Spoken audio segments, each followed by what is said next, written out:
ರೇಣುಕಾಸ್ವಾಮಿ ಕೊಲೆ ಆರೋಪಿ ದರ್ಶನ್ ಅವರ ಕುರಿತು ಏನಂತಂದರೆ ಕಳೆದ 4-5 ದಿನಗಳಿಂದ ಬೆಂಗಳೂರಿನ ಪರಪ್ಪನ ಆಗ್ರಹಾರದಲ್ಲಿ ಏನು ಡೆವಲಪ್ಮೆಂಟ್ಗಳು ನಡೆದಿದ್ವು. ಈ ಹಿನ್ನೆಲೆಯಲ್ಲಿ ಏನಂತಂದರೆ ದರ್ಶನನ್ನು ಈಗಾಗಲೇ ಬಳ್ಳಾರಿ ಜೈಲಿಗೆ ಶಿಫ್ಟ್ ಮಾಡಿರುವಂಥದ್ದು. ಸದ್ಯ ನಾನಿರುವಂಥದ್ದು ಗದಗ ಜಿಲ್ಲೆಯ ಲಕ್ಷ್ಮೇಶ್ವರ ತಾಲೂಕಿನ ಸಂತೆಸಿಗ್ಲಿ ಗ್ರಾಮದಲ್ಲಿ. ಇಲ್ಲಿ ಯಾಕಪ್ಪ ನಾನಿದ್ದೀನಿ ಅಂತಂದರೆ ಆ ಒಂದು ಬಳ್ಳಾರಿ ಜೈಲಲ್ಲಿ ಸುಮಾರು 10 ವರ್ಷಕ್ಕೂ ಅಧಿಕ ಏನು ಅಂದರೆ ಶಿಕ್ಷೆಯನ್ನು ಪಡೆದಿರ್ತಕ್ಕಂಥದ್ದು ಮತ್ತು ಅಲ್ಲಿ ಹೋಗಿ ಬಂದಿರತಕ್ಕಂಥ ಏನು ಖ್ಯಾತ ಸಿಗ್ಲಿ ಬಸ್ಸೆ ಅವರು ನಮ್ಮ ಜೊತೆ ಇದ್ದಾರೆ. ಅಲ್ಲಿರ್ತಕ್ಕಂಥ ವಾತಾವರಣ ಹೇಗಿದೆ, ಅಲ್ಲಿರ್ತಕ್ಕಂಥ ಅನುಭವಗಳೇನು, ದರ್ಶನ್ ಅವರಿಗೆ ಅಲ್ಲಿರ್ತಕ್ಕಂಥ ವಾತಾವರಣ ಹೊಂದ್ಕೊಳ್ಳುತ್ತಾ ಅಂತೇಳಿ ಸದ್ಯ ನಾನು ಸಿಗ್ಲಿ ಬಸ್ಸೆ ಅವ್ರನ್ನ ಮಾತನಾಡಿಸ್ತಾ ಹೋಗ್ತೀನಿ. ಸರ್ ನಮಸ್ತೆ. ಸರ್ ಎಷ್ಟು ವರ್ಷ ನೀವು ಅಲ್ಲಿ ಬಳ್ಳಾರಿ ಜೈಲಿದ್ರಿ? ಈ ಸದ್ಯಕ್ಕೆ ಡೆವಲಪ್ಮೆಂಟ್ಗಳನ್ನ ನೋಡ್ತಾ ಇರ್ಬೋದು. ದರ್ಶನರನ್ನು ಈಗಾಗಲೇ ಬಳ್ಳಾರಿ ಜೈಲಿಗೆ ಶಿಫ್ಟ್ ಮಾಡಿರುವಂಥದ್ದು ಏನು ಹೇಳ್ತೀರಿ ಸರ್ ಇದ್ರ ಬಗ್ಗೆ? ನೋಡಿ ಸರ್, 1989ರಿಂದ 2000ವರೆಗೂ ನಾನು ಈ ಒಂದು 2009-10ವರೆಗೂ ನಾನು ಬಳ್ಳಾರಿ ಜೈಲು ಅನುಭವ ಪಟ್ಟಂಥ ಬಸ್ಸೇ ಇದ್ದೀನಿ.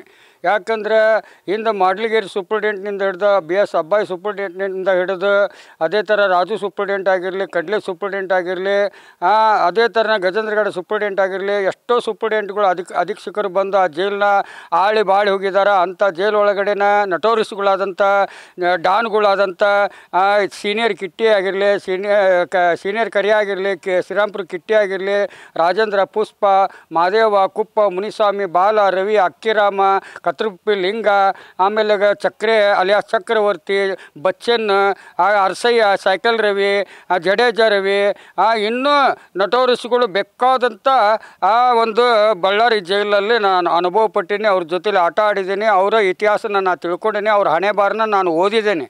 ಕೆಲವೊಬ್ಬರು ಒಳ್ಳೆ ರೀತಿಯಲ್ಲಿ ನಡ್ಕೊಂಡಿದ್ದಾರೋ, ಕೆಲವೊಬ್ಬರು ಅವರಿಂದನೇ ಅವ್ರು ಕೊಲೆ ಆದಂಥ ಬಳ್ಳಾರಿ ಜೈಲದು. ಯಾಕಂದರೆ ಬಳ್ಳಾರಿ ಜೈಲು ಹೆಬಿಚೋಲ್ ಅಂತ ಕರೀತಾರೆ. ನಮ್ಮಂಥ ಮೇಲಿಂದ ಅಪರಾಧ ಮಾಡೋರಿಗೆ ಹೆಬಿಚೋಲ್ ಬಳ್ಳಾರಿ ಜೈಲಿಗೆ ಹಾಕೋದು. ಯಾಕಂದರೆ ಅಲ್ಲಿ ಎಲ್ಲ ಒಂದು ಶಿಕ್ಷೆದ ಚಹರೆಗಳು ಅಲ್ಲಿ ಅದಾವು. ಯಾಕಂದ್ರೆ 300 ಸೆಲ್ ಅದಾವು. ಈಗ ದರ್ಶನ್ ಅವರು ಇಲ್ಲೇ ಪರಪ್ಪನ ಆಗ್ರಹಾರದೊಳಗಿದ್ರು. ಅಲ್ಲಿ ಆರಾಮು ಸಿಗರೇಟ್ ಸೇದ್ಕೊಂತ, ಕಾಫಿ ಕುಡ್ಕೊಂತ, ತಮ್ಗೆ ಏನು ಬೇಕು ಎಲ್ಲ ವ್ಯವಸ್ಥೆ ಮಾಡ್ಕೊಂಡಿದ್ರು. ಈ ವ್ಯವಸ್ಥೆ ಅಲ್ಲಿ ಸಿಗುತ್ತಾ ಅಂತ ನೋಡ್ರಿ. ಜೈಲು ಅಂದ ಬಳಕೆ ಹೊರಗಡೆ ಇಸ್ಪೇಟ್ ಆಡಿದ್ರೆ ಒದ್ದಳ್ಕೊಂಬಂದು ಪೊಲೀಸ್ನವ್ರು ಕೇಸ್ ಹಾಕಿ ಜೈಲಿಗೆ ಕಳಿಸ್ತಾರೆ. ಈಗ ಜೈಲ್ನಾಗ ಇಸ್ಪೇಟು, ಗಾಂಜಾ, ಅಫೀಮು, ಚರಸ್ ಮತ್ತು ರಮ್ಮಿ, ಓಸಿ 12 ಗಂಟೆಗೆ ಕ್ಲೋಸ್ ಆಗೋದು, ಕೋಟಾ ನೋಟ್ ಆಗಿದ್ದು, ದೊಡ್ಡ ಡೀಲ್ಗಳಾಗಿದ್ದು, ಕೊಲೆ ಆಗಿದ್ದು, ಎಸ್ಕೇಪ್ ಆಗಿದ್ದು, ಇವೆಲ್ಲ ಸುಳ್ಳಲ್ಲ.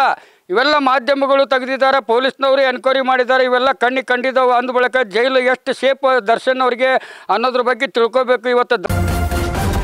ನ್ಯೂಸ್ ಫಸ್ಟ್ ನಿರ್ಭೀತಿಯಿಂದ ನಿಮ್ಮ ಪರವಾಗಿ.